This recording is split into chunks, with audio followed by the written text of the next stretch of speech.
नवरात्रि एक संस्कृत शब्द है जिसका अर्थ होता है 9 रातें। इन 9 रातों और 10 दिन के दौरान शक्ति देवी के 9 रूपों की पूजा की जाती है और 10वां दिन दशहरा मनाया जाता है। माँ दुर्गा की नव शक्तियों का दूसरा स्वरूप देवी ब्रह्मचारिणी का है। यहाँ ब्रह्म शब्द का अर्थ तपस्या है। ब्रह्मचारिणी अर्थात तप की चारिणी, तप का आचरण करने वाली। कहा भी है वेदस्तत्वम तपो ब्रह्म, वेद तत्व और तप ब्रह्म शब्द के अर्थ हैं। ब्रह्मचारिणी देवी का स्वरूप पूर्ण ज्योतिर्मय एवं अत्यंत भव्य है। इनके दाहिने हाथ में जप की माला एवं बाएं हाथ में कमंडल रहता है।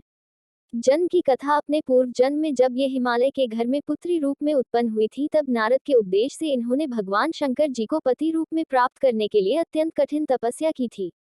इस दुष्कर तपस्या के कारण इन्हें तपचारिणी अर्थात ब्रह्मचारिणी नाम से अभिहित किया गया। 1000 वर्ष उन्होंने केवल फल मूल खाकर व्यतीत किए और 100 वर्षों तक केवल शाक पर निर्वाह किया था। कुछ दिनों तक कठिन उपवास रखते हुए देवी ने खुले आकाश के नीचे वर्षा और धूप के भयानक कष्ट सहे। इस कठिन तपस्या के पश्चात 3000 वर्षों तक केवल जमीन पर टूटकर गिरे हुए बेलपत्रों को खाकर वे भगवान शिव की आराधना करती रहीं। इसके बाद उन्होंने सूखे बेलपत्रों को भी खाना छोड़ दिया और कई हजार वर्षों तक वे निर्जल और निराहार तपस्या करती रहीं। पत्तों को भी खाना छोड़ देने के कारण उनका एक नाम अर्पणा भी पड़ गया। कई हजार वर्षों की इस कठिन तपस्या के कारण ब्रह्मचारिणी देवी का शरीर एकदम क्षीण हो उठा। उनकी ये दशा देखकर उनकी माता मीना अत्यंत दुखी हुई और उन्होंने उन्हें इस कठिन तपस्या से विरक्त करने के लिए आवाज दी, उमा। तब से देवी ब्रह्मचारिणी का एक नाम उमा भी पड़ गया। उनकी इस तपस्या से तीनों लोकों में हाहाकार मच गया। देवता, ऋषि, सिद्धगण, मुनि सभी देवी ब्रह्मचारिणी की इस तपस्या को अभूतपूर्व पुण्यकृत्य बताते हुए उनकी सराहना करने लगे।